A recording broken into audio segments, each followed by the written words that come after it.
자, 안녕하십니까?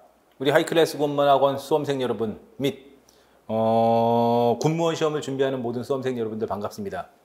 오늘 이 자리에 선 것은 우리 지난주에 있었죠. 7월 16일에 있었던 2022년 7월 16일에 있었던 일반 군무원 국어 7급 시험 문제 기출풀이를 하려고 왔어요.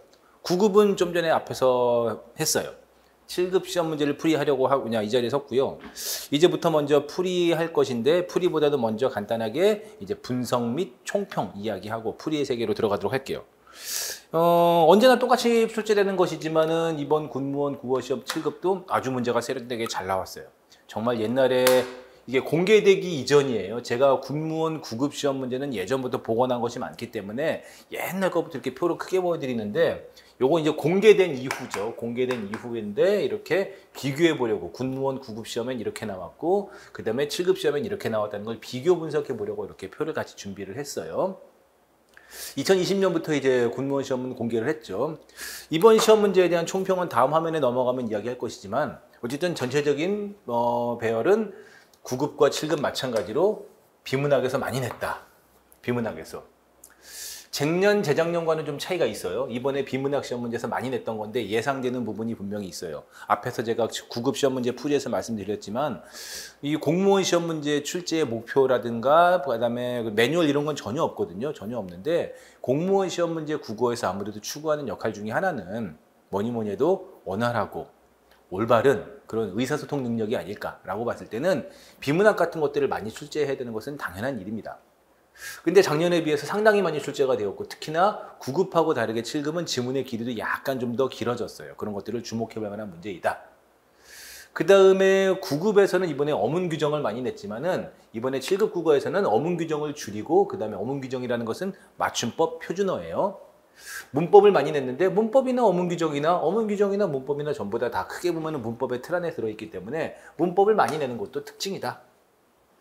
그리고 9급하고 마찬가지로 뭐 있어요? 문학을 많이 냈다. 그래서 우리 군무원 국어 시험을 포함한 모든 공무원 시험에서는 비문학, 원래는 이제 문법부터 해야 되죠. 문법, 여기서 말하는 문법은 단순히 고등학교 일반 이론 문법뿐만이 아니라 맞춤법 표준어인 어문 규정을 다 포함하는 거예요. 문법, 그 다음에 비문학,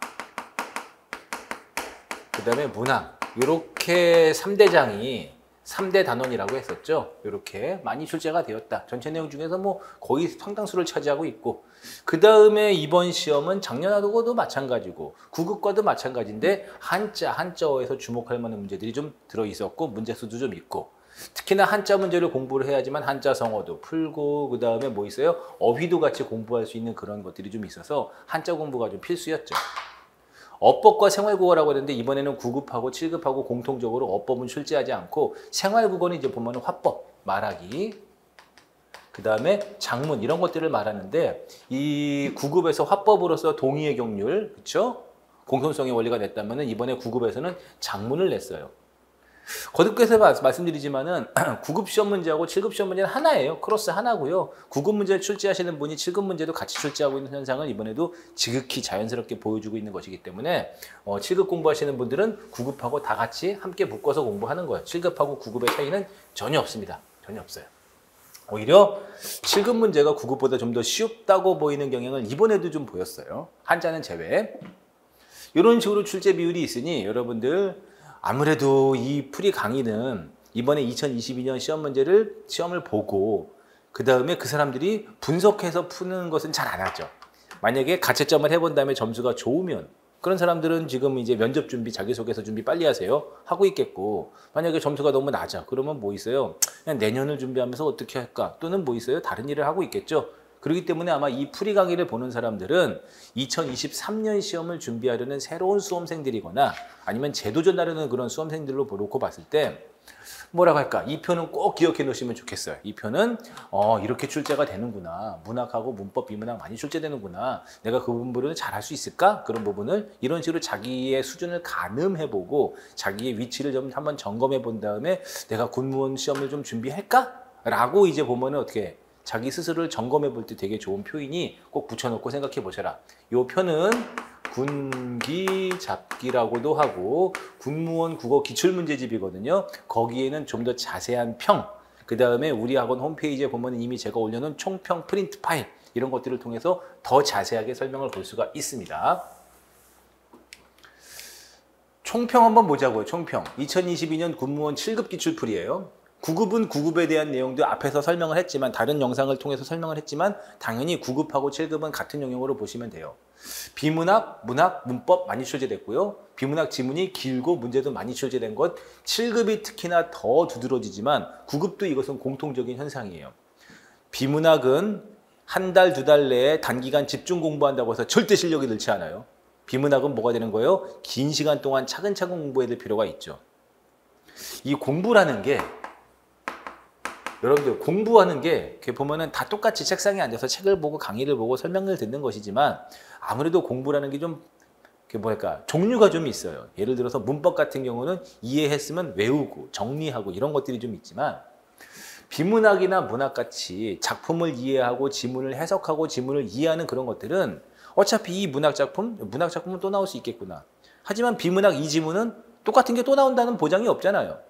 그렇기 때문에 외우거나 정리하는 것이 아니라 계속해서 반복 학습 능력을 기르는 것이거든요. 그런 면에서 봤을 때 비문학이나 문학같이 이렇게 지식형보다는 이해, 연습, 학습 기간이 오래 필요한 문제들이 이번에 많이 출제가 됐어요.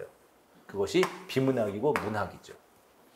이제는 그냥 단순히 나 3개월 안에 단기 합격할래. 그래서 막 뛰어들어왔어. 예전에 적어도 6, 7개월 공부를 하다가 시험이 얼마 안 남아가지고 단기 합격을 목표로 들어온다면 이해가 되지만 들어보니까 군무원 시험 이렇게 컷이 났다며 한번 해볼 만한데 해가지고 석 달 안에 합격할래 라고 들어오면은 절대 다수의 학생들은 다 손 털고 집에 돌아갑니다. 네, 그렇게 단순하게 짧은 시간 동안 공부해서 소기의 성과를 얻기에는 좀 힘든 시험이에요. 지문이 길어요. 비문학에 대해서 한마디만 더 하고 넘어가면은 비문학은 꼭 기억해 놓으세요. 한 달 동안 집중 연습한다고 되는 것이 아니라 적은 양을 긴 시간 동안 매일매일 꾸준히 해야 되는 그런 영역의 공부이거든요. 그렇게 놓고 봤을 때 비문학은 좀 체계적이고 그 다음에 뭐 있어요? 계획적인 학습량이 좀 필요해요. 하이클래스 학원 우리 프리패스로 들어온다거나 아무것도 몰라도 그냥 하이클래스 학원 우리 학원에 보면은 국어 제 거 단과 강의들이 있거든요. 거기에서 비문학 강의에 대한 클릭 설명만 좀 보더라도 돈 내고 들으라는 게 아니야. 책 사라는 게 아니고 그것만 클릭해서 보더라도 이렇게 비문학은 이렇게 공부하는 것이 맞겠구나라는 방향 설정에 도움이 됩니다. 한자 공부해야 돼요. 군무원 국어 시험을 준비하면서 9급도 마찬가지. 특히나 7급은 더 마찬가지로 한자 공부를 하지 않는다는 것은 떨어지는 지름길이고 패배의 지름길이고 그 다음에 여러분들을 계속해서 힘들게 할 거예요. 보통 보면은 포털 커뮤니티 사이트에 나 군무원 시험 준비하려고 하는데 한자 공부해야 된다는데 한자 공부해야 돼? 그럼 밑에 댓글 쫙 달리죠. 왜 해? 안 해도 되는데 지가 안 하고 떨어지는 사람이니까 안 하는 거야. 한자 공부는 선택이 아니라 필수입니다. 필수예요. 특히나 7급 시험은 예전부터 군무원 말하는 거예요. 군무원 국어 시험. 9급에 비해서 7급이 좀 약간 좀 한자를 집요하게 내는 경향이 좀 있었기 때문에 7급 시험 준비하는 사람들은 기본적인 한자 공부가 필수고 9급도 마찬가지다. 하지만은 그런 것들을 제외하고는 9급 국어와 비교해서 7급은 전혀 어렵지가 않고요. 다시 말씀드리지만은 9급 국어 군무원, 7급 국어 군무원은 다 하나입니다. 하나. 같이 공부하는 거, 따로따로 공부하는 거 아니에요. 9급이 10급보다 어렵다, 쉽다, 전혀 몰라요. 그런 거 전혀 상관없고 오히려 7급이 더 예전부터 제가 말씀드렸지만 더 쉬워 보여요. 이번에 제가 많이 강조했던 거, 특히나 예전에도 강조했지만 많이 강조하는 거. 군무원 시험은 예전부터 지식형 문제가 많았어요. 처음에 공개됐던 2020년 문제도 그렇지만 지식형 문제가 꽤 있거든요. 지금도 있어요. 지금도 있지만 갈수록 방향은 처음 보는 시, 처음 보는 소설을 읽고서 이해하고 해석하는 능력이거든요. 처음 보는 문학 작품을 감상하고 이해하는 능력은 이제 필수입니다. 필수. 이것도 비문학 독해하고 비슷해요. 긴 시간 동안 공부해야 되죠. 그래서 제가 수험생들께 고전시가 책을 내주고 그 다음에 기출문제 풀이집을 내주는 게 꾸준히 좀 공부 좀 해라. 단기간 안에 뭐 외운다고 되는 게 아니다. 이번에 9급 시험에 나왔던 거 3인고 어떻게 그게 논란이 문제가 될 수가 있겠습니까? 전혀 아무런 논란이 없어요. 제가 이 문제 속속들이 살펴봤는데 9급하고 7급 청합해가지고 50문제 논란이 될 만한 문제는 아무것도 없었어요. 문학작품을 기본적으로 이해하고 감상하는 능력. 근데 이해하고 감상을 하기 위해서는 뭐가 된다? 기본적인 개념, 그 다음에 기본적인 지식에 대한 암기와 정리 이해는 필수다. 지식형보다는 이해하고 연습하는 문제가 많이 있지만은 지식을 바탕으로 이해 연습이 들어가는 것이기 때문에 둘 다 공부하는 것은 마찬가지예요. 이쪽 문제가 많아지면은 이쪽의 문제가 많아지면 당연히 이쪽이 지금 많다는 얘기죠. 이쪽 문제가 많이 늘어나고 있는 것이 당연히 요즘 공무원 시험의 방향과 추세는 맞아요. 예를 들어서 뭐 얼마 전에 봤던 지방직 구급 시험이나 그다음에 국가직 구급 시험 같은 경우는 지식형 문제가 뭐 20문제 중에 하나, 나머지는 다 그냥 다 일반 비문학이었거든요. 이쪽 문제가 많아지면은 좋은 거는 외우지 않아도 되지. 하지만 단점은 뭐예요? 짧은 시간 안에 단기 합격이 안 된다는 거. 그렇지? 일반 타직열 공무원 시험 문제 마찬가지, 군무원 시험도 당연히 마찬가지. 그런 이 강의를 들었다. 유튜브를 통해서든 학원 홈페이지를 통해서든 지금 이 강의는 무료잖아요. 이 프리는. 이걸 들었다. 만약에 내가 군무원을 하고 싶다는 생각이 들었으면 빨리 시작하는 게 맞아요. 그냥 간 보고 이것저것 해보고 하다가 나중에 뭐 3개월 남았을 때 이제 집중적으로 공부하지. 떨어지고 시간과 돈 낭비 이렇게 되는 거죠. 이 정도로 보시면 돼서 정리 한번 하면은 많이 출제됐다. 특히나 비문학에 대한 탄탄한 대비가 필요하다. 우리 학원 하이클래스 학원에 보면은 제 거 비문학 특강 거기 강좌 설명이나 강좌 목표나 아니면은 예시 강좌만 좀 보더라도 개념을 잡을 수 있을 것이다. 한자 필수, 구급식을 같이 하는 거다. 문학을 감상하고 이해하는 능력이 필요하다. 지금의 방향은 이해와 연습형 문제의 출제 위주로 바뀌고 있다. 정리하면 되겠죠. 자, 이제 풀이를 들어갈 것인데 구급 풀이 때도 제가 똑같은 말씀을 드렸지만 이제부터 풀이 들어갈 거예요. 1번 풀이 들어갈 건데 자, 1번 문제부터가 문법 문제거든요. 뭐 2번 문제는 문학 문제지만은 뭐 주인공이 갖는 감정의 흐름에 기대어 서술한다 이런 식으로 좀 보면은 개념적인 용어가 들어갔어요. 이거를 설명하기 위해서는 1번 문제 예를 설명하기 위해서는 단어란 무엇이냐, 조사란 무엇이냐, 품사, 체언 이런 것들을 다양하게 설명해야 되고 그 다음에 기본적인 띄어쓰기에 대한 원리와 이해가 필요한데 원래 문제풀이를 한다면 그렇게 풀이하는 것이 원칙이에요. 왜냐하면은 이 문제풀이를 보는 사람 중에서는 나는 아무것도 몰라요. 백지예요 하는 사람이 다수일 테니까. 근데 그렇게 따지면 1번 문제 하나 푸는데 30분은 풀어야 돼요. 우리는 지금 기출문제 풀이를 분석, 점검하는 데 중점을 두고 있기 때문에 기본적인 개념적인 용어들을 막 설명을 할게요. 그러니 나 못 알아듣는 말을 자꾸 해. 저 선생님 안 들어야 되겠어.가 아니라 뭐가 되는 거야? 아, 내가 군무원 국어시험에 입문하고 앞으로 이런 말들을 이해해야지만 입문할 수 있겠구나라는 자기의 부담과 그 다음에 숙제로 안아주면 좋겠죠. 자, 문제 볼게요. 제가 이번에 시험 문제에 품사 문제는 뭐 100%라고 냈어요. 100%라고. 9급 문제에서는 간접적으로 품사 문제를 냈고요. 그 다음에 7급 시험 문제에서는 대놓고 두 문제를 냈어요. 품사 문제 풀어야 돼요. 무조건. 품사 문제. 얘도 품사 문제, 뒤에도 또 하나 있죠. 어떤 경우에도 조사와 결합하지 않는다. 독립된 품사로 단어와 띄어쓴다. 체언을 꾸며준다. 관형사에 대한 설명이에요. 관형사. 관형사가 뭔지 지금 설명하지 않을게요. 그러면 큰일 나니까. 이거 설명 못하니까. 1번에 달리는 관형사가 아니라 부사. 달리 뭐 할까? 갑자기 예문이 안 들어요. 달리 말하다. 달리 웃다. 달리 생각하다. 용언을 꾸미죠? 꾸미는 말이 용언을 꾸며요. 용언. 선어, 개, 어떤 놈, 가진 물건 전부 다 체언을 꾸미는 관형사. 얘는 부사. 얘는 관형사.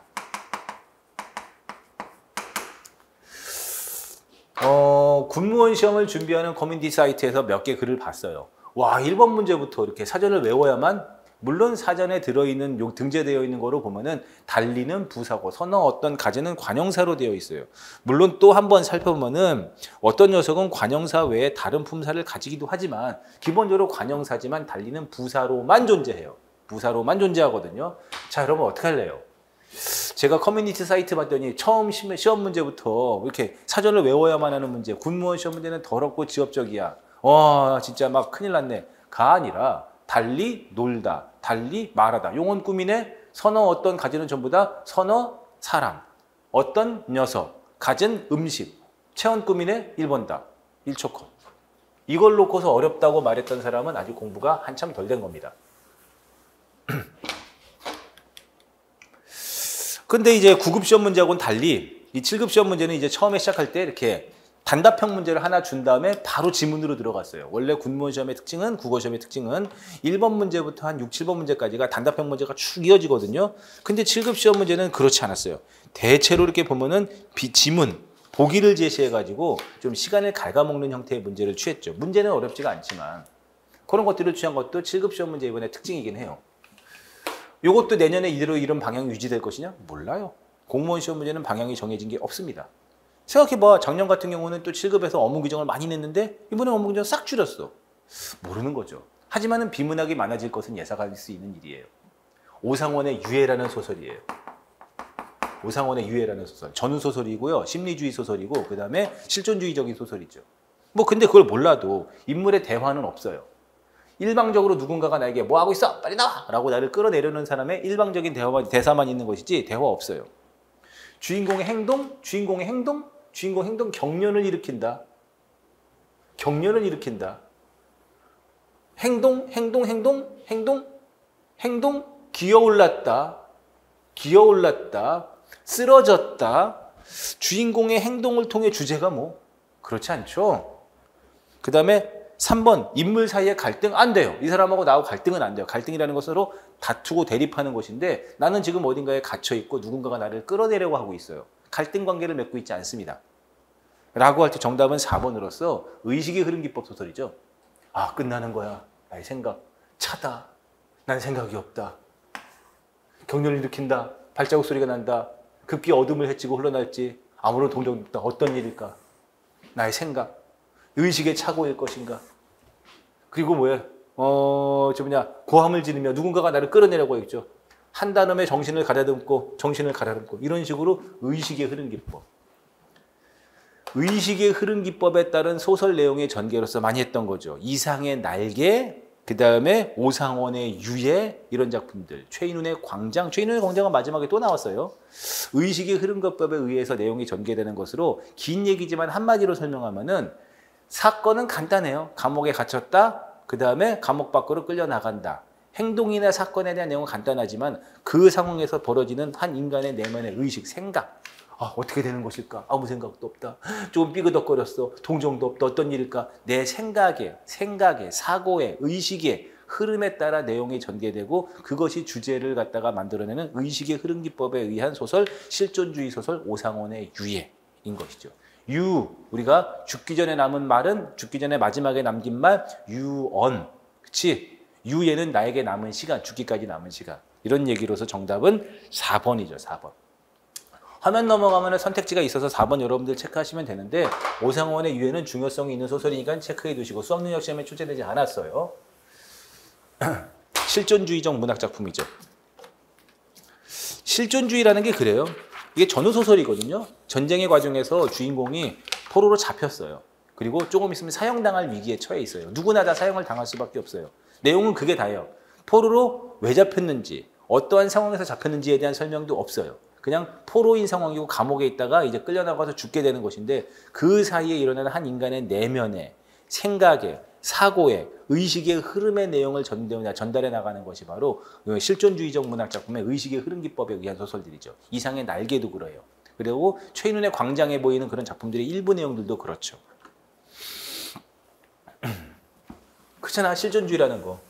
이념, 자본, 전쟁보다도 한 인간의 개인의 내면에 들어있는 실존적인 의식이 중요하다는 것이 바로 실존주의 문학작품들의 특징이죠.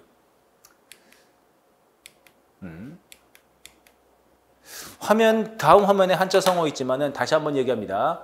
공무원 시험 문제 공부, 그 다음에 특히나 군무원 국어시험이 더 그렇고 7급은 더 그래요. 한자 공부는 선택이 아니라 필수입니다. 한자 공부 안 할 거면은 이쪽에 입문하지 않는 것이 좋아요. 전 분명히 말씀드려요. 저는 차량직이라 컷이 한 50점밖에 안 될 것 같은데요. 그게 지난번의 일이고 이번에 컷을 어떻게 예측해? 본인의 컷을 알아? 모르는 것이지. 무조건 고득점 받아야 되겠고 컷만 통과했다가 나중에 면접의 벽에서 가로막혀요. 기본적으로 무조건 필기 점수가 높아야 돼요. 이렇게 한자에다가 달아주지 않습니다. 한자에다가 달아주지 않아요. 도금 달아주지 않아요. 어떻게 있어요? 어떻게 돼 있어? 여기 나와 있죠. 주류 경제학은 이런 이기주의와 개인주의를 높이 찬양하고 있지만 입장을 바꿔 생각해보면 이게 참 상식한 일이야. 일상생활 규범으로 암송되고 있는 이 한자성어도 알고 있듯이 경제 원칙의 문학적인 표현일 뿐인 것이지 참 입장 바꿔 생각해보라고 역지사지. 역지사지. 역지사지. 그 다음에 어디 있어요? 부지 조성으로 이익을 얻은 개발업자가 개발 부담금을 납부하거나 도로가 건설될 때 이익을 보는 도로 사용자가 휘발유 사용량에 비해서 도로 유지 비용을 부담하는 것. 이 얼마나 상식이 안 맞아. 이런 배은망덕. 한자를 공부하지 않은 사람은 이거 역지사지, 배은망덕, 뭐 십시일반 이게 되게 쉬운 거거든요. 인지상정, 뭐 오월동주 되게 쉬운 한자성어거든요. 한자성어인데 한자를 읽지 않느냐, 공부하지 않은 사람은 읽지를 못해요. 이 쉬운 거를. 그러니 커뮤니티 사이트에도 어떻게 한자성어를 2개씩이나 달아주지 않고 이렇게 내냐. 이게 한자 문제냐 한자성어 문제냐. 맞아요. 한자성어 문제이면서도 한자 문제거든요. 다시 말씀드리지만 군무원 국어시험에서 한자성어에다가 도금을 안 달아준 지 꽤 오래되었어요. 이번에 구급 같은 경우는 한자성어를 2문제 냈는데 하나는 달아주고 하나는 안 달아주는 거. 안 달아주는 것은 지극히 의도적인 거예요. 지극히 의도적인 것으로서 안 달아주기 시작한 지 오래됐습니다. 1번에 역지사지, 니은에 배은망덕 이렇게 들어가면 되죠. 나머지도 해보세요. 2번에 십시일반 동량지제. 십시일반 동량지제. 십시일반 많이 할 테니까 동량지제 대들보죠. 나라를 움직이는, 나라를 지탱하는 아주 중요한 인재를 동량지제라 그래요. 그 다음에 3번 인지상정. 그 다음에 오른쪽에 있는 게 니은이 부수청령이죠. 부수청령. 그 다음에 4번의 왼쪽이 오월동주, 기억이. 그 다음에 니은은 수주대토. 이렇게 읽을 수 있어서 그냥 요 정도는 좀 낯선 한자성어지만은 정답이 너무 쉬웠고 음만 읽을 수 있으면 정답이 금방 나오는 것이었다. 한자 공부는 필수로 해야 된다. 김수영의 사령이에요. 김수영 1960년대 참여시 해가지고 뭐 무두차 공부했죠. 뭐 김수영, 신동엽, 뭐 김수영의 폭포, 사령 뭐 이런 것들 많이 얘기했죠. 자유와 정의를 부르짖지 못하는 자기 자신에 대한 자책, 그 다음에 반성, 성찰을 담은 시가 바로 김수영의 사령. 내 영혼이 죽었다는 거잖아. 활자는 반짝거리면서 자유를 말하는데 나의 영혼은 죽어있다고 말했어요. 자기 자신에 대한 반성, 자책, 성찰이죠. 1번 자조적인 시어. 맞아요. 자조적인 시어. 자조라는 게 스스로 자기 자신을 비웃듯이 마음에 들지 않아라, 마음에 들지 않아라. 우스워라 나의 영은 죽어있는 것 아니냐. 1번에 자조적인 시어. 삶을 성찰하고 있고. 2번 자성. 스스로를 반성하는 거죠. 자유와 정의가 소멸된 삶. 활자는 자유를 말하는데 나는 자유를 못 말하고 있으니 죽어버렸고. 벗의 말을 고개 숙이고 있지. 왜? 벗은 자유를 말하는 자니까. 2번도 맞고. 나의 영은 죽어있는 것이 아니냐. 마음에 들지 않아라. 이런 것들 반복하고 있죠. 반복화 변주를 통해 수미상관식 구성. 수미상관식 수성. 수미상관, 수미쌍관, 수미상응, 수미쌍응 다 같은 말이라고 했고요. 반복과 변주라고 했는데 반복과 변주라고 했는데 변주라는 말은 변화를 주었다 이런 뜻으로 보시면 돼요. 똑같이 반복하지 않고 변화를 주면서 반복했죠. 그렇죠? 변화를 주면서 반복했기 때문에 그냥 나의 영은 죽어있는 것이 아니라고 하면 우스워라는 말을 넣었잖아. 하지만은 4번에 염세적 태도 틀렸어요. 염세적인 태도하고 전혀 상관없는 시로서 틀린 사람이 상당히 많은 것으로 아는데 염세적이라는 말을 공부할 필요가 있죠. 기본적으로 공무원 시험의 모든 시작과 끝에는 어휘 공부가 있어요. 염세적이라는 말하고 상관이 없습니다. 불의에 항거하지 못해요. 항거하지 못해서 반성하고 스스로를 성찰하고 스스로를 자주 비웃는 것이죠. 염세적인 태도 틀렸어요. 안 돼요. 자신을 질책한다는 것도 맞지만 염세적인 태도가 아니에요. 정답은 4번이고. 틀릴 수 없는 문제인데 너무 많은 학생들이 염세적이란 말에 대해서 브레이킹이 걸리지 않고 그냥 막 엉뚱한 곳에서 답을 해버렸죠. 분명히 말씀드리지만은 같은 사람이 출제하고 있어요. 같은 시험 문제, 이 문제를 혼자서 출제한 건 아니지만 여러 사람이서 같이 출제를 했겠지만 그 사람들이 서로 교류하고 있습니다. 9급 문제하고 7급 문제는 같은 거예요. 그러니 9급 준비하는 사람 7급 풀어보고 7급 푼 사람은 9급 풀어보고 많이 물어봐요. 제가 7급 준비하는데 9급 풀어봐야 되나요? 약간 9급 문제를 하대하는 경향이 있는데 9급 문제가 더 어렵고 더 중요할 수도 있어요. 자, 국화는 장미는 저거 꽃잎이 일단 요거 할게요. 국화에 비하여 기억부터 리을에 들어갈 말로 가장 적절하지 않은 것은 그랬죠.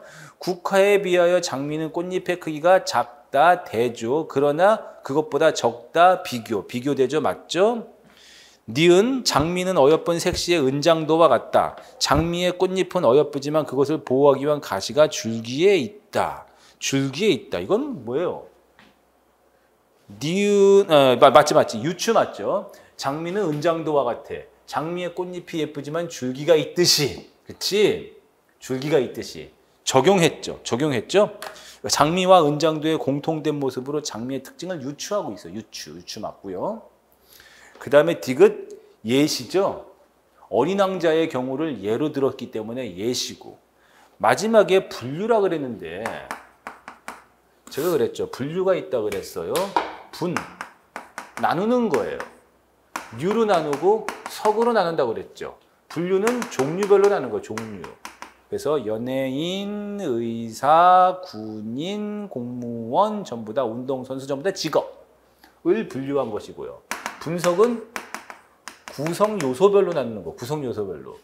잎, 줄기, 뿌리로 구성되어 있다. 8개의 꽃잎과 얘는 뭐예요? 분석.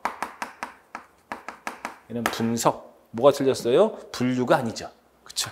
정답은 그래서 4번. 여기까지 읽어내려가는 시간에 걸렸을 뿐인 것이지 시간 외에는 나머지는 뭐 전혀 어려운 문제가 아니었어요.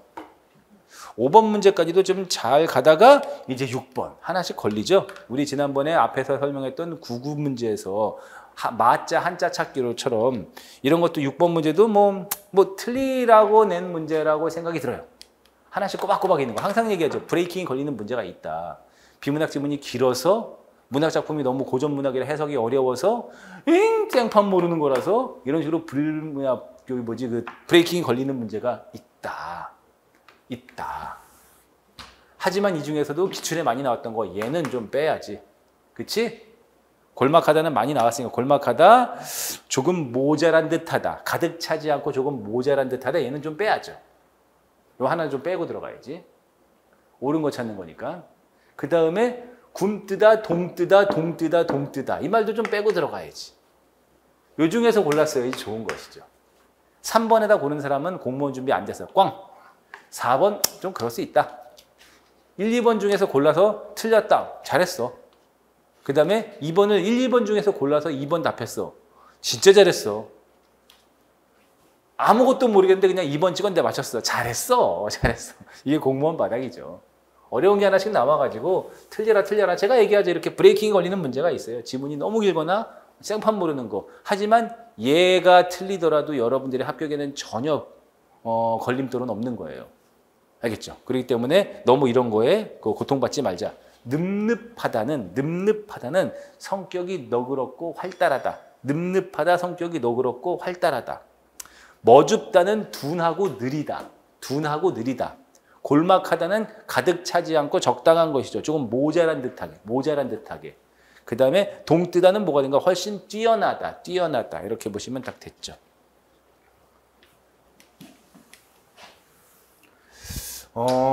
제가 생활국어라고 했는데 아무래도 앞에서 표가 좀 이렇게 10개 항목으로 나누어야 되다 보니까 생활국어라고 했는데 이제 고등학교 과정에서는 이 녀석들을 갖다가 헌법 작문 중에서 작문 문제라 그래요. 작문 문제. 우리 군무원 시험 문제도 예전부터 많이 나왔던 형태의 문제고 뭐 타직렬도 많이 나오고 지금도 많이 나오는 거예요. 수학능력 시험에서는 이런 문제는 이미 사라진 지 오래됐어요. 옛날 문제죠. 희망적인 내용을 담을 것 A라고 할게요. 이렇게 B, C라고 할게. 그리고 속담이나 격언을 인용할 것, 직유나 은유의 표현을 사용할 것. 제가 이런 거 할 때는 무조건 뭐부터 그랬어? 제일 쉬운 것, 제일 잘 눈에 툭 두드러지는 것. 속담이나 격언이 제일 좋지 않겠어요? 속담이나 격언 이렇게 뭔가 하나 제일 눈에 두드러진 것 이런 거 하나 잡고서 그 녀석을 이잡듯이 잡아라 그랬죠. 하나 먼저 이렇게 하나 잡아내는 게 중요하다 그랬어요. 어디 보자. 하면 된다는 말. 격언. 우리는 B를 잡아보자고요. 하면 된다. 격언. 그리고 친구 따라 강남 간다. 격언. 그 다음에 선생님의 그림자도 밟지 않는다. 격언. 그 다음에 또 뭐 있어? 엎친다. 격언. 에이. 이런 게 이제 꽝! 잘못 잡은 거예요. 보통 이런 식으로 제일 쉽게 편하게 잡을 수 있는 거 하나 잡았을 때 이 녀석이 만약에 2개만 남아준다. 그럼 나머지 안 봐도 되잖아. 하나 남아준다. 굿! 오답풀이만 하면 되니까. 근데 이런 경우 이제 좀 운이 없는 경우죠. 자, 두 번째 직유나 은유의 표현을 가봅시다. 직유나 은유의 표현. 여기는 일단은 직유 은유가 없어요. 여기는 없어요. 없어요. 그 다음에 2번 친구 따라 강남 간다는 말이 있잖아. 친구 따라 강남 간다. 뭐 희망적인 내용도 없고. 여기 어디 보자. 이번에 봄의 새싹같이 어디 있지? 봄의 새싹같이. 여기 글씨가 여러분 미안해. 텍스트 글씨랑 컴퓨터 글씨랑 달라서 좀 미안해요. 봄의 새싹같이에 뭐가 있어요? 직유가 있었고, 직유든 은유는 하나만 있으면 됩니다. 그 다음에 3번에 없죠. 그 다음에 뭐 있어? 동생이 아픈데 집안 사정도 어려워졌다며 공부하기도 힘들 텐데 엎친 데 덮친 격 햇빛처럼 하는 너의 웃음을, 햇빛처럼 하는 너의 웃음을, 그치? 기다린다, 희망적인 내용이고, 햇빛처럼이지, 햇빛처럼. 여기 직유법, 찾았다. 이렇게 됐지. 이 문제는 처음부터 C 조건을 미리 찾았으면 참 좋았는데. 어디 보자. 많이 아프지, 몇 주 동안 혼자 있으니 하면 된다라는 말이 조금 애매한데, 야, 하면 돼. 하면 돼. 희망적으로 해봅시다. 약간 좀 세모지만 희망적이라고 해봅시다. 어쨌든 틀렸고. 그 다음에 뭐 있어? 섭섭하겠구나. 일어나렴. 얘는 뭐야? 위로죠. 희망적인 내용이 아니고. 그 다음에 3번 희망적인 내용 없어요. 만나서 이야기하자. 희망적인 내용 없어요.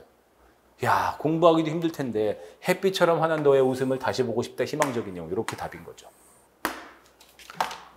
조건에 맞는 쓰기. 장문 문제, 장문 문제. 이번에 이런 문제가 2개 출제가 됐죠. 이런 문제 출제되면은 가장 잘할 수 있는 조건을 먼저 잡아가지고 이제 다뤄야 된다.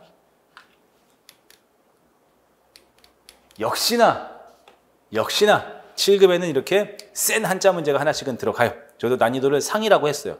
상이라고 했는데 센 한자 문제가 하나씩은 들어가요. 정답은 4번. 곁방자에다가 뭐가 됐어요? 증거증자 써가지고 방증. 한번 읽어볼까요? 1번 우리 연구팀은 신제품 뭐가 된 거야? 개발이죠. 개발. 밑줄 친 한자의 쓰임이 바른 것은 했어요. 됐지? 우리 연구팀은 신제품 개발에 착수하였다. 그 다음에 2번 영화를 보는 동안 무엇이 현실이고 무엇이 가상인지 혼동이어야지.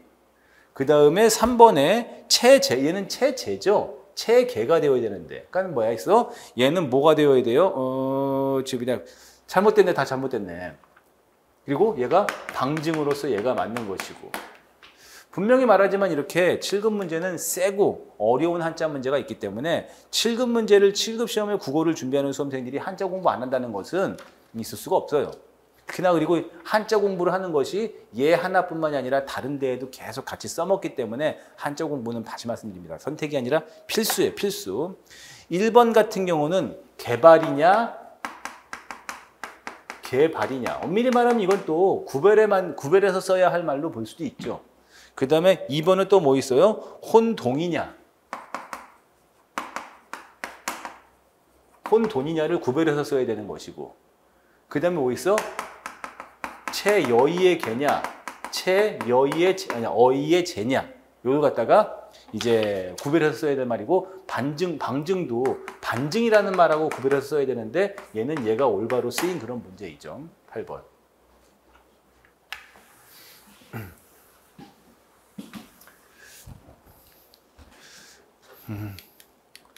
그 다음에 9번에 2번. 자, 다음 문제를 통해 주장할 수 있는 언어 순화의 방향. 문제 의도를 정확하게 봤어야 되죠. 언어 순화를 어떻게 봤으냐. 방향을 정해야 되는 것이냐. 인 것이죠. 이 9번 문제는 중요 표시할 필요가 있어요. 중요 표시할 필요가 있는 게 언어 순화의 방향인데 이 문제는 분명히 앞뒤로 더 글이 있거든요. 더 글이 있어가지고 이 글의 의도가 좀 더 다른 방향으로 가기도 해요. 원래 이거 기사문이에요. 근데 해당하는 제시문만 놓고 봤을 때 제가 항상 하는 얘기. 제시문, 이 물론 글의 의도가 이상하진 않아요. 이상하진 않은데 비문학에서 제시문이 나타내는 글의 의도나 주제가 내 가치관이나 내가 보통 살고 있는 나의 삶의 가치관하고 다르더라도 문제 풀어라. 괜히 까불지 마라. 라고 하는 것이죠. 다방보다는 커피숍, 커피숍보다는 카페, 우유보다는 밀크, 단칸방보다는 원룸. 이 더 돈이 된다는 거지. 더 이윤이 생긴다는 거잖아요. 그 사람들은 카페나 밀크나 원룸과 같이 뭐요? 외래어를 써요. 외래어를 쓰면 뭔가 더 돈이 되잖아요. 이런 거 진짜 많이 보죠. 그러니 언어 순화의 방향은 어떻게 되는 거야? 카페나 그러니까 다방보다는 카페를 썼을 때 사람들이 호구처럼 돈을 더 내고 있다는 것이지. 그러니 소비자가 이득이 되려면은 소비자는 싸게 좋은 거냐, 싼 게. 똑같은 물건을 이름만 바꿨다고 더 비싸게 파는 건 말이 안 되잖아요. 그러니 뭐가 되는 거야? 카페보다는 다방으로, 밀크보다는 우유로, 원룸보다는 단칸방으로 해서 소비자에게 이득이 되는 방향으로 언어 순환을 하는 것이 어떻겠냐? 를 말하는 그런 글인데, 이 글을 좀 잘못 이해한 사람들이 이렇게 카페나 밀크나 원룸이 소비자에게 더 이득이 된다. 잘못 본 경우죠. 이렇게 보는 경우도 있어요. 뭔가 됐든 어쨌든 간에 소비자의 이익을 취하는 방향은 카페보다는 다방을 써서 우리말이나 그냥 일반적으로 사용하던 한자식 말을 써가지고 뭐가 되는 거예요? 여러분들이 더 돈을 덜 내도 되게, 그치, 불합리한 소비를 하지 않도록 언어 순환을 해야 된다라는 그런 글이었어요. 경제적 가치를 반영한다면 카페나 밀크나 원룸이 더 좋겠죠. 토착어의 순수성을 지키는 것 3번, 2번이 없다면 3번 안 돼. 그래도 2번이 좋아. 의사소통의 공통성하고 상관이 없죠. 정답은 2번. 자꾸 이런 거 두고서 수능화 되어 온다고 말하지 마세요. 수능하고 전혀 상관이 없어요. 수능에 누가 이런 문제 내나? 이런 지문에다가.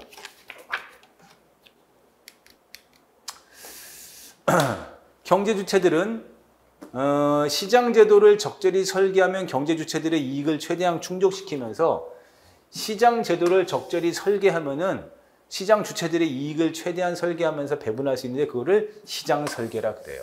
시장 설계를 개념 정의했죠.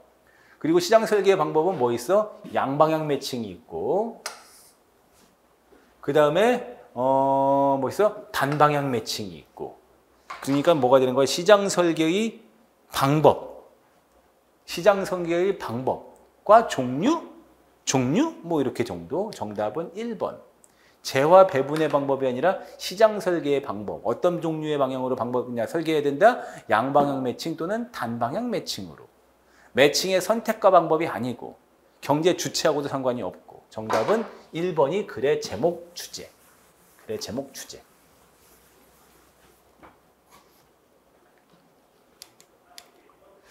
김영랑의 모란이 피기까지는이죠. 모란이 피기까지는.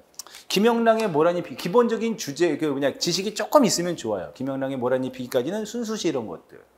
뭐 근데 그런 거 없어도 다 풀 수 있어요. 다 풀 수 있어요. 모란이 피기까지는 나는 모란을 피고 봄을 기다려. 봄을 기다리는 이유는 뭐 때문에? 모란이 피니까. 하지만은 봄이 지나면 모란은 뚝뚝 떨어져 버리죠. 나는 여인스러움에 그렇게 슬프게 잠길 거야. 5월 어느 하는 날 그렇게 무덥던 날 다 시들어져 버렸지. 그러니 내 보람도 사원하게 무너졌지만 어때? 또 봄이 오면 모란은 피겠죠. 그러니 나는 기다리고 있을 테요. 찬란한 슬픔의 봄. 참 봄이라는 것은 이 사람에게서는 괴로운 계절일 거야. 모란이 피기도 하고 곧바로 지기도 하니까. 그러니 모란이 필 때의 찬란함과 모란이 지는 그 슬픔을 모두 가지고 있는 봄은 나에게 찬란하고도 슬픈 역설의 봄이죠. 그치? 봄을 기다리는 이유는 뭐 때문에? 모란 때문에 기다리는 거예요.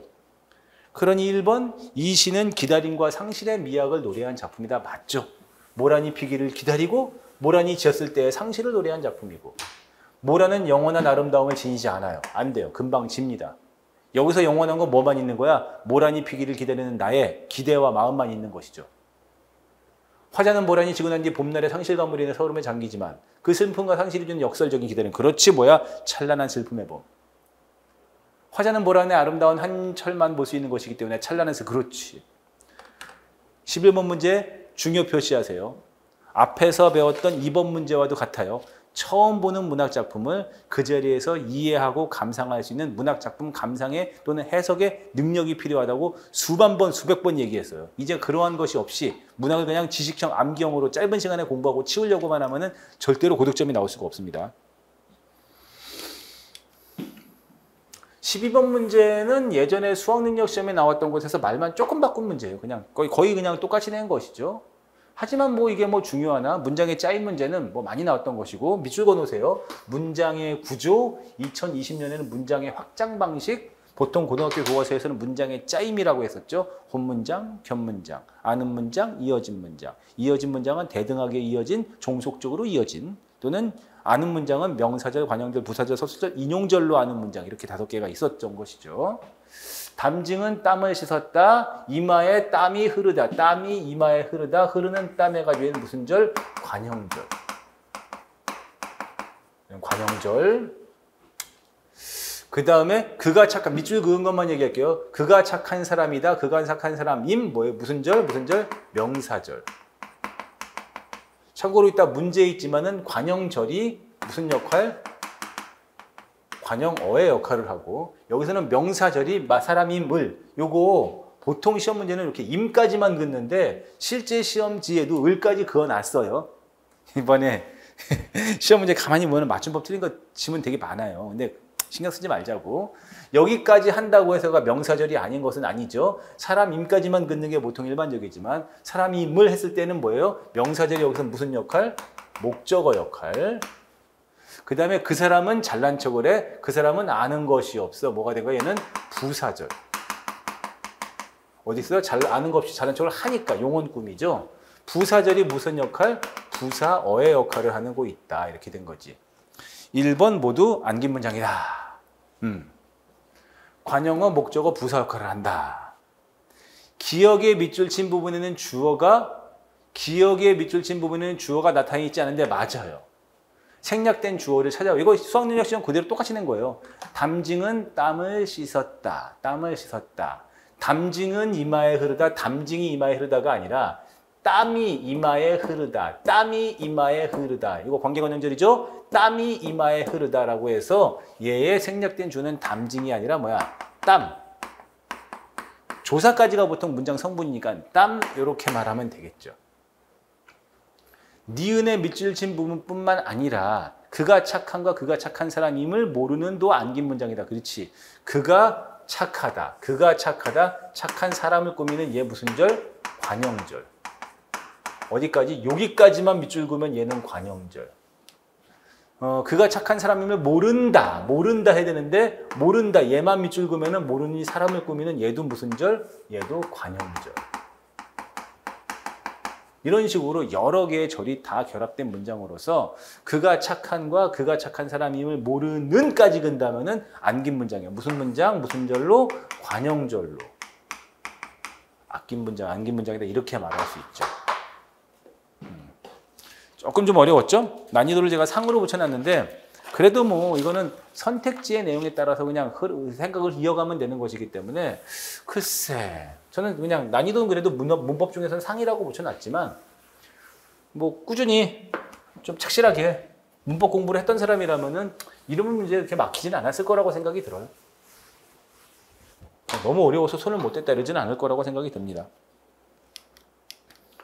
자, 13번 선택지가 라, 나, 가, 가예요. 선택지를 먼저 봐야 되겠죠. 이렇게 순서 맞추기 문제가 나오면은 선택지가 라, 나, 가, 가입니다. 라, 나, 가, 가. 라부터 시작하거나 안 돼. 이렇게부터 어떻게 시작해? 나부터 시작하거나 가부터 시작해야 돼요. 그렇죠? 그렇죠. 일단은 다는 선택지 없으니까 얘기하지 않을게요. 라부터 시작하는 바보는 없어야 돼. 이거 선택지 문제, 이거 문제 그대로예요. 제가 그냥 가부터 볼게요. 성선설은 인간은 선하다야. 그 다음에 가 다음에 다나 나가 있으니 그냥 순서대로 나를 읽어볼게요. 지금 보면은 선택지 3번이 가 다음에 다거나 가 다음에 나인데 가 다음에 나가 있으니까 몇 번으로? 4번으로 있으니까 그냥 읽어볼게요. 가는 성선설 이야기했어. 성선설 이야기했죠? 나는 인간을 규정하는 관점은 여러 가지가 있어. 이해 방식도 있었고 이런 심리적인 방식도 있어. 하지만은 긍정적, 부정적 방식으로 인간은 선하다, 성선설. 그 다음에 악하다, 성악설이지. 근데 어떻게 성선설부터 얘기해? 안 돼. 뭐부터 할까? 얘가 시작. 얘는 뭐 있어? 먼저 인간을 이해하는 관점으로서 뭘 소개했어요? 성선설과 아이고 미안해. 그 다음에 성악설을 먼저 소개했죠. 그래서 성선설, 성악설을 먼저 소개했으니 얘가 1. 그 다음에 반면이라고 했기 때문에 다가 먼저 나올 수 없고 가가 그 다음에 나와있죠. 성악설. 그치? 그 다음에 뭐 있어요? 반면 성악설은 얘가 성악설. 그 다음에 이렇게 볼 때 인간을 보는 관점이란 연결된다. 사회 정치. 정치에 적용하면서 마무리. 얘가 마지막에 끝. 이런 식으로 돼서 나. 그 다음에 뭐 있어? 가, 다, 라로 가야 되는 글이죠. 정답은 2번. 지문만 길었지 별로 뭐 어려워 보이진 않아요.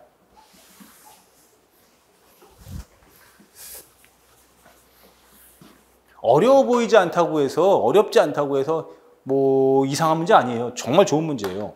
지문도 길고 한데 정답이 깔끔하게 딱 빠지죠. 딱 빠지죠. 왜냐면 대부분 정도로 이 정도의 지문이 많은 문제로 친다면은 지금 25문제 중에서 대부분이 지문을 길게 어느 정도 갖고 있잖아요.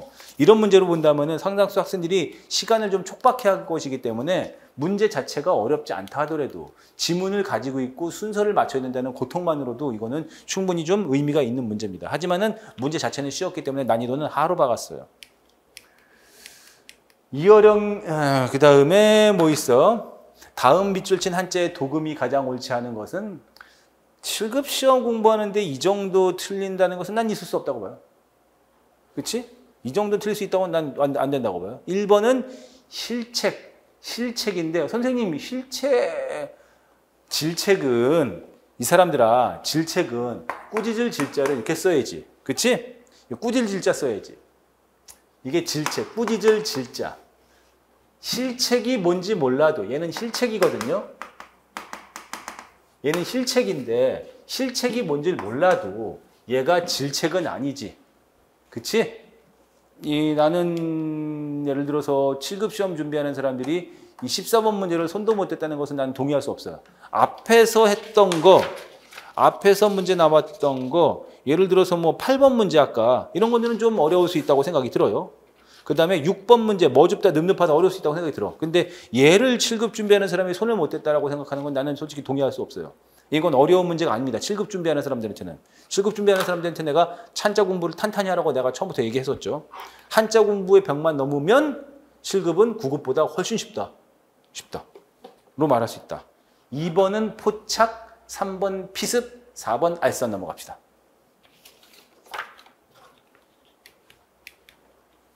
어우, 박스가 좀 이러고 왔네. 이어령 선생의 그 분수와 폭포라는 그런 글이에요. 분수와 폭포. 폭포와 분수죠. 미안해요. 폭포와 분수. 시간이 없어서 요약만 한다면은 폭포는 위에서 아래로 떨어지는 물의 속성을 그대로 가지고 있기 때문에 긍정적이지만 분수는 거꾸로 솟는 것이기 때문에 물의 속성을 역성한다고 해서 부정적으로 보는 것이죠. 그래서 서양인의 관점이라는 거야, 분수가.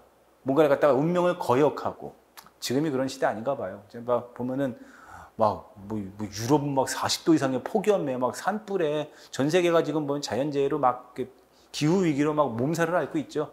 아마 서구인들, 서양인들의 그런 인위적인 운명을 거부하려는 그런 힘에 대해서 부정적인 느낌이냐, 부정적인 인식으로 갖고 쓴 게 바로 이어령 선생의 폭포와 분수. 이분 얼마 전에 돌아가셨죠? 했을 때 정답은 4번.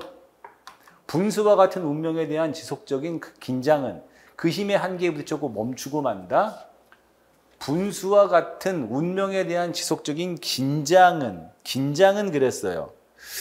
긴장은 우리 뭐라 그랬어? 분수와 같은 운명에 대한 지속적인 긴장은 동력이 끊어지는 한계에 부딪혀 곧 멈출 것을 예견하고 있거든요. 멈출 것을 예견하고 있어요. 그래서 분수는 긴장과 지속의 힘을 계속 주어야만 하늘을 향해 용솟음 칠 수가 있는 것이니 분수와 같은 운명에 대한 지속적인 긴장이라는 것은 동력이 끊어지는 그래서 그 힘의 한계에 그러니까 이게 뭐야? 지속적인 긴장이 힘의 한계에 부딪힌다는 것이 틀렸죠. 결국 멈춘다는 것은 맞지만 분수는 운명을 거역하기 때문에 멈추는 것은 맞지만 지속적인 긴장이 힘의 한계에 부딪힌다는 이 설명이 틀렸죠. 약간 좀 난이도가 있는 문제예요. 분수는 본성에 도전하는 물줄기 맞고요. 가장 물답지 않은 말은 뭐야? 부자연스러운 물의 운동 뭐다? 분수다. 서양인의 역사가 바로 분서와 같이 인위적인 힘 아니었느냐 이렇게 보는 것이죠. 조금 좀 어려운 문제인데 그래도 뭐 이 정도가 뭐 답이 안 나온다거나 논리적인 생각이 멈추는 것은 아니죠. 영국 곡물법에 대한 의견이죠. 참 요즘도 곡물 문제가 많이 있어요. 지금 식량 문제. 전쟁 이후 둔화된 반면 봉쇄가 풀리면서 곡물 수입이 활발해졌어. 그래서 식량 가격이 하락했어. 그렇게 됐을 때 지금 보면 곡물법, 관세, 곡물법, 관세 했을 때 뭐가 된 거야? 식량 가격이 떨어졌으니 국내 관세를 높이자. 관세를 높이자. 그리고 공장주들은 관세 인상을 반대한다. 반대한다. 그러니까 뭐가 된 거야? 영국 곡물법. 이런 상황에서 관세를 높일 것이냐 아니면은 반대할 것이냐. 관세 인상을 높이는 것을 반대할 것이냐. 의견. 세모와 네모의 의견이죠. 정답은 3번.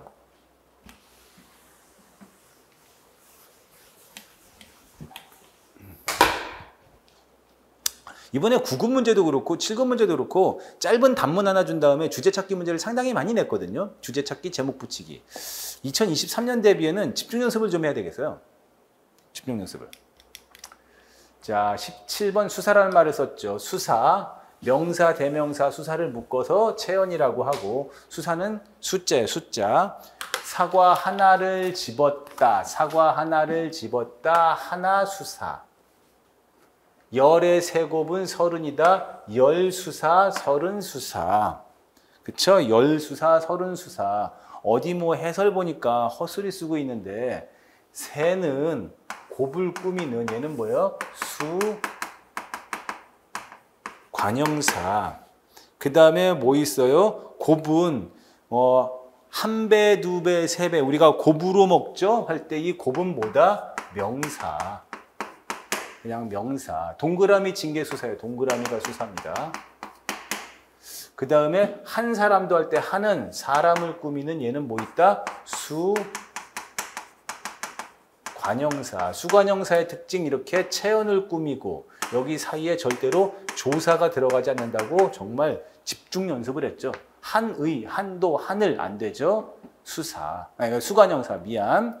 영희가 첫째로 도착했다. 첫째는 사전을 좀 찾아보세요. 첫째는 여기서는 first의 의미로서 뭡니까? 수사이지. 하지만 꼭 찾아보세요. 첫째가 수관형사로 쓰일 때가 있어요. 첫째 사람, 첫째 권.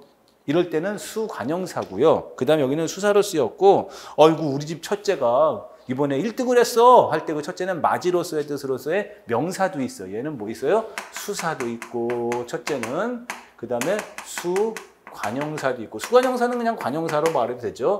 명사도 있어요. 이런 거 찾아보셔야 돼요. 여기서는 수사로 쓰였다. 그냥 일반 이론 문법 문제죠. 제가 그냥 여러분들이 이제 이 강의를 듣는 사람이 누군지 모르기 때문에 이렇게 설명을 하지만 강의를 들었던 사람이라면 이런 것들은 보자마자 뭐 한 3초, 5초 안에 컷을 할 수 있기 때문에 어려운 문제는 아니었어요. 그 다음에 아인슈타인 이야기죠. 한 방향으로만 진행된다? 아니죠. 한 방향으로 진행되는데 한계가 있기 때문에 제한적인 4차원 공간 나타난다는 것으로서 어쨌든 아인슈타인의 시공간은 시간에 해당하는 차원이 한 방향으로만 진행되었다. 마지막 문장에 있는 것이죠. 다만 이 시간에 해당하는 차원이 한 방향으로만 진행한다는 한계가 있기 때문에 제한적인 4차원 공간이라는 특징이 있다. 정답은 4번. 뭐 이거는 어려운 게 아니기 때문에 그냥 간단하게 넘어갈게요. 지금 보시면은 직접적으로 품사 문제를 벌써 또 내고 있어요. 제가 이번에 2023년에는 품사 문제, 2022년입니다. 미안해요. 2022년에는 뭐 그냥 제 자랑이지만 품사 문제를 낼 것이다. 집중적으로 낼 것이고 좀 많이 낼 것이니 품사의 통용, 품사 관련된 문제들을 좀 다양하게 공부해 놓자. 많이 얘기했었죠.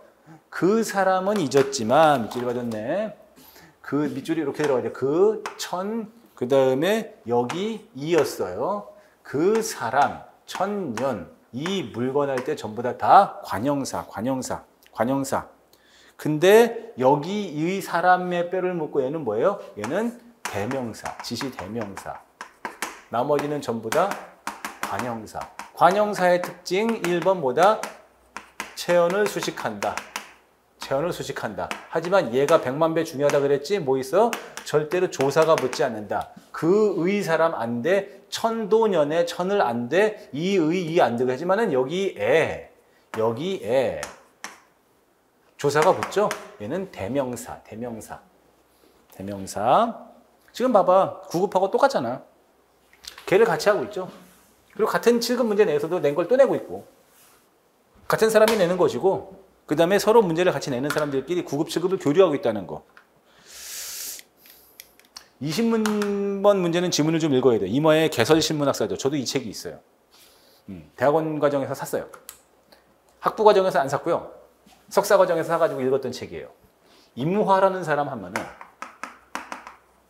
여러분들 그 프린트 밑에 보면 시험지 밑에 보면 여기 작가하고 있습니다. 임화는 1920년대 사회주의 계열 문학단체 카프에서 우리 오빠와 하루라는 그런 시를 쓴 시인이기도 하면서 또 문학 평론가이자 문학 연구가이기도 했어요. 개설 신문학사라고 해가지고 이 사람이 쓴 문학사 책이거든요. 거기서 신문학이라는 말, 신문학 또는 문학이란 말 할게요. 문학이라는 용어를 언제 어떻게 쓰기 시작했느냐 그런 얘기죠. 신문학이라는 말이 어느 때 누구의 생각으로 창안됐는지 알 수가 없다. 그러니까 누가 언제부터 신문학이라는 용어를 쓰기 시작했는지 모른다. 그러나 현재 우리가 쓰는 그 의미의 개념, 이따가 뒤에 나오지만 그 문학, 시소설, 수필, 희곡, 우리가 알고 있는 그 문학, 그치? 리터레이처? 미안합니다. 영어가 그지 같아서. 의 개념으로 쓰이기는 육당 최남성과 춘원 이광수 이후에 비롯하지 않은가. 그래서 육당 최남성과 춘원 이광수를 우리 문학의 현대문학의 시조라고 하기도 해요. 시작이라고. 그전에는 신문학이라는 문자를 왕왕대할 수가 있다 하더라도 그것은 지금의 의미는 아니었어. 자, 보자고. 광무 3년 모일 황성신문 논설에 성이 문학이라는 말을 처음 썼는데, 문학이라는 말을 썼는데 그것은 현재 우리가 사용하는 의미의 문학은 아니었어. 학문의 일반의 의미라는 문학이었어. 그러니까 뭐야? 문학이라는 말을 예전에는 학문 일반의 뜻으로 쓰고 있다가 지금 이제 뭐로 바뀌는 거예요? 그 예술로서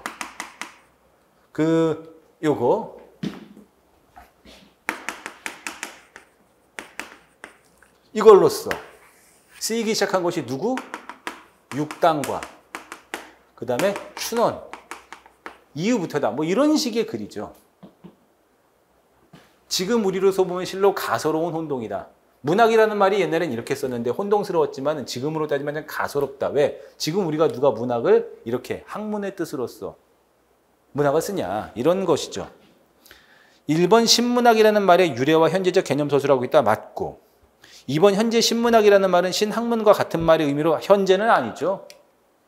현재는 뭐예요? 신학문과 구별되는 리터레이처의 역어로서 문학이라는 말로 쓰이고 있는 것이죠. 뭐 어려워 보이진 않지만 비문학으로 넣었어요. 어쨌든 비문학이 맞으니까.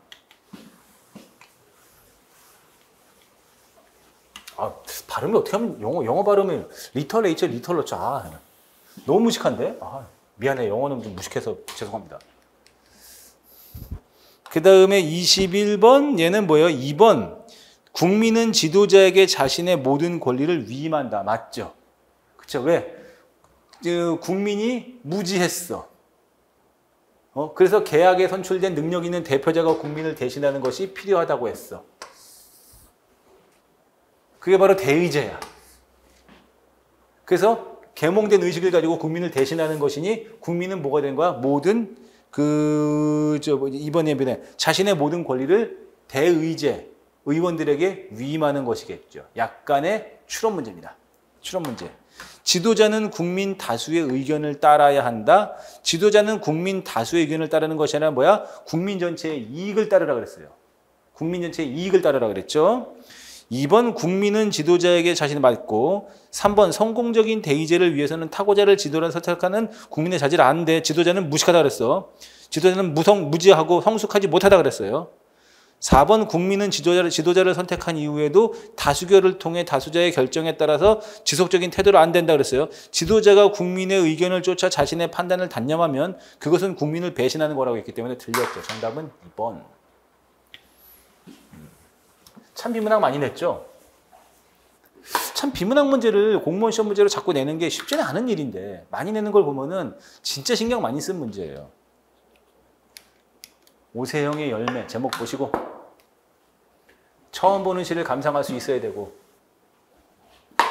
전혀 절대로 수능은 이런 문제 낼 수가 없어요. 이런 문제는 수능하고 단 1%도 관련이 없습니다. 함축적인 의미 다른 하나는 오세영의 열매죠. 세상의 모든 열매들은 둥글대요. 열매들은 둥글대. 가시나무도 향기로운 그의 탱자만은 둥글대. 탱자 둥글대. 열매는 둥글고 탱자도 둥글어. 땅으로 파고드는 뿌리는 날카롭지만 땅으로 들어가는 뿌리는 날카롭지만 하늘로 뻗어가는 가지는 뾰족하지만 열매는 둥글다. 그러니까 뭐가 된 거야? 탱자는 둥글고 그 다음에 가지나 모나 이빨은 둥글지 않죠. 이게 무슨 답이야? 이게 뭐야 이게? 이걸 누가 틀려요? 답답합니다 진짜. 아주 기본적인 작품 해석 능력이고 예전부터 우리 군무원 시험에서 이런 거 내는 걸 좋아했어요. 그 다음에 23번 띄어쓰기 문제죠. 띄어쓰기 문제. 9급은 2개를 내더니만. 9급은 2개를 내더니만. 자 봅시다. 띄어쓰기 문제. 당연히 세 다리 한 단어가 될 수가 없죠. 세 띄고 다리죠. 세는 수 관형사니까는 수식을 하는 말은 수식을 받는 말 앞에서 띄었어야 되겠고 당연히 이는 조사니까 부직 안 할게요. 그 다음에 뭐 있어요? 끝난 지도. 끝난 지도가 맞죠. 원래 맞으니까 끝난 지도할 때 여기서 있는 지가 뭐다? 의존명사. 는지와 의존명사 지는 다른 거예요. 이럴 땐 띄고. 그 다음에 생각뿐이었다. 생각에 뿐에 다인데 어떻게 가는 거예요? 얘가 체언 명사, 얘 조사. 얘는 서술격 조사. 서술격 조사 이다의 어간 파트 부분이죠. 그 다음에 어따는 모두 어미니까는 다 붙였어야 되겠죠. 생각뿐이었다. 그 다음에 노력한 만큼 띄고 만큼은 얘는 뭐다? 의존명사 띄었어야 되겠죠. 됐죠? 띄어쓰기 제 프린트나 이런 거 보면은 충분히 설명되어 있는 거라서 뭐 어려워 보이지도 않아요. 그냥 처음 보는 사람이 있기 때문에 그냥 이렇게 설명한 것 뿐이지. 자, 24번 피동표현에서 능동표현 이런 거 갖다가 이제 피동문의 제약이라 그래요. 피동문의 제약이라 그래요. 능동문을 피동문으로 바꾸지 못하는 경우가 있고 피동문을 능동으로 이렇게 써보자.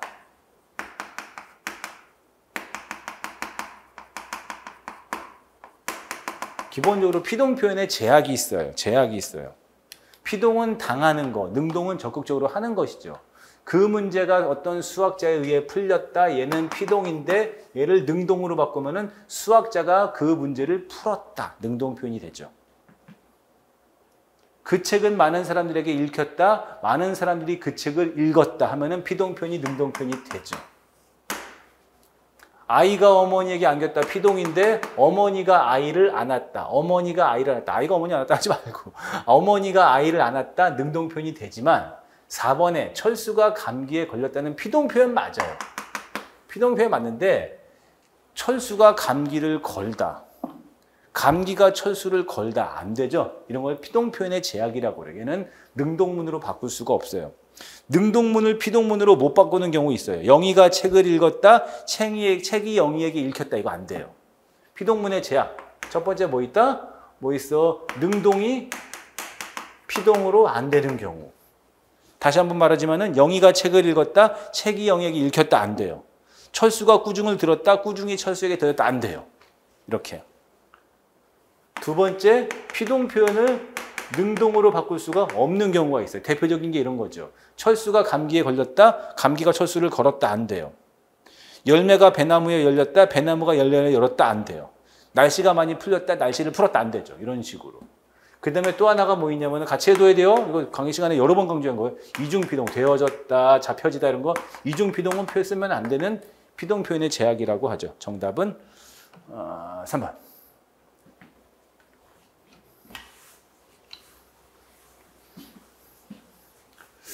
그 다음에 25번.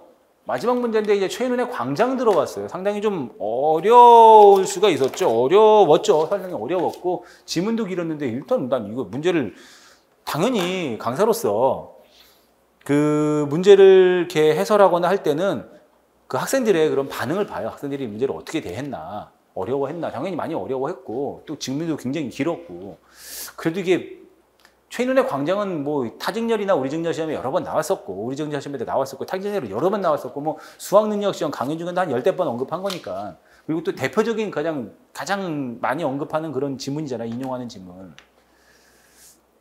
근데 어떤 학생들은 상당히 많은 학생들이 그런 반응을 보이던데 맨 마지막 문제거든요. 맨 마지막에 너무 큰 수능형 비문학 지문이 나와서 힘들었어요라고 말하는데 그 사람 도대체 뭘 본 거야? 좀 이해할 수 없는 부분이 있어요. 마지막에 그 이명준이 주인공이죠. 이명준이 주인공이 마지막에 이제 드디어 그 남쪽에서와 북쪽에서 모두 그 실망을 해요. 자기의 가치관이나 자기의 생각과는 다른 것을 보게 되고 특히나 북쪽에서의 애인이었자 자기의 사랑하는 아이를 임신했던 그 은혜가 죽게 되는 그런 충격적인 사건을 듣게 되고 그 다음에 뭐 있어요? 나는 남쪽도 북쪽도 자본주의도 사회주의도 모두 싫어서 제3국으로 가겠다. 그래서 타고르호를 타고 타고르호라는 배를 타고 이제 중립국으로 향해 가는 그런 과정에서 그 과거를 생각하는 거죠. 먼저 이 중립국 배를 타기 전에 이명준은 철학과 학생이고 아버지가 북에서 고위직을 경험했었고 그다음에 엘리트이기 때문에 남쪽과 북쪽에서는 모두 필요한 사람이에요. 그래서 먼저 이명준이 회상하는 거죠. 회상하는 거죠. 어떻게? 지식인일수록 불만이 많은 법이야. 그렇다고 제 몸을 없애버리면 되겠습니까? 그러지 마시고 나는 당신보다 나이를 약간 더 먹었어. 친구로서 충고하고 싶어. 당신은 조국의 품인 남한으로 와. 남한에서 남한의 중요한 일꾼이 되어달라고. 낯선 땅인 데서 제3국에 가서 고생하느니 그쪽이 당신 개인으로서도 행복하다는 것을 믿어 의심치 않아. 나는 당신을 봤을 때 이래이래하니 남한으로 남아라. 했는데 이명준은 단호하게 중립국 하면서 거절하는 것이죠. 회상을 하는 부분이 회상하는 부분. 그러니 기억. 지식인인 주인공을 향한 남한 사회에 남게 하려는 설득하는 내용이죠. 맞아요. 설득하는 내용이죠. 설득하는 자가 미군이니까 남쪽으로 남도록 설득하는 것이죠. 나오는 문 앞에서 서기의 책상에 놓인 명부의 이름을 적고 천막을 나서자 그는 마치 재채기를 삼았던 몸을 지으면서 마음껏 웃으면서 버텼어. 왜? 나는 어차피 남한이든 북이든 모두 실망했어. 너희들이 무슨 말을 하더라도 내가 너희들 같은 자식들아 말에 넘어갈 것 같아? 지금 여기도 의식의 흐름 기법이에요. 아까 거기 2번 문제의 오상원의 유예와 같이 의식의 흐름 기법이 보이는 거죠. 그러니까 2번 주인공이 니은과 같은 행동을 보이는 이유는 디귿을 통해 드러나요. 이 디귿이 굉장히 중요한데 조금 어려웠어요. 특히나 이 말 되게 유명하죠. 준다고 바다를 마실 수는 없는 일. 시험 문제하고 상관없는 일인데 이 최인훈의 광장에서 되게 유명한 구절이에요. 사람이 마시기는 한 사발의 물을 밖에 안 되는 거야. 네가 자유니 사상이니 평화니 무슨 이념으로 그 모든 이념을 네가 다 생각해서 남한이니 북한이니 아니야. 사람이라는 것은 바다를 마실 수는 없어. 그러면서 세상에서 뒤진 가난한 땅에 자란 지식노동자의 슬픈 한상 나잖아. 과학을 믿은 게 아니라 그동안 마술을 믿었어. 내가 북이니 남이니 사회주의니 공산주의니 자본주의니 나는 과학을 생각이라고 생각했는데 봤더니 마술이었던 거야. 바다를 한 잔의 영생수로 바꿔준다는 그 마술사의 말. 그들은 뻔히 알면서 권력이라는 약을 팔려고 나를 꼬드겨가지고 나와 같은 지식인들. 이런 사람들 갖다가 꼬드겨가지고 자기의 이익을 위해서 자기들의 그런 정권을 유지를 위해서 자기들의 이념 유지를 위해서 나를 써먹었지. 어리석게 신비한 술잔을 찾아 나섰다가 낌새를 차리고 항구를 돌아봤더니 그들은 항구를 차지하고 움직이지 않았어. 참을 알고 돌아온 바다의 난파자들은 그들은 감옥에 가둘 것이야 라는 것을 내가 깨닫게 된 것이죠. 결국 모든 것은 허상이었고 나와 같은 지식인들은 마술사에 그런 약에 홀려가지고 꼬임만 당한 것이죠. 꾀임만 당한 것이죠. 그러니 디귿을 통해 니은처럼 나는 너희들이 가자고 해서 나만에 남지 않겠다고 너희들의 꼬임에 넘어가지 않겠다는 니은의 행동이 나오는 거죠. 나 힘들다. 디귿은 지식인들이 권력이라는 약을 취해서 전쟁을 일으킨 결과 지식인들이 전쟁을 일으키지 않았어요. 그런 권력자들의 도움을 줬다가 그게 허상이라는 것을 알게 된 것이죠. 모두 감옥에 갇히는 것도 여기 나와 있지 않았어요. 틀렸죠. 정답은 3번인데 정답 고르기가 조금 쉽진 않았을 겁니다. 하지만은 지문을 읽어보면 분명히 아니죠. 지식인들이 전쟁을 일으킨 것도 아니고, 그 다음에 뭐 있어? 모두 다 감옥을 가는 것도 아니고, 그 다음에 미음, 리을이죠, 리을.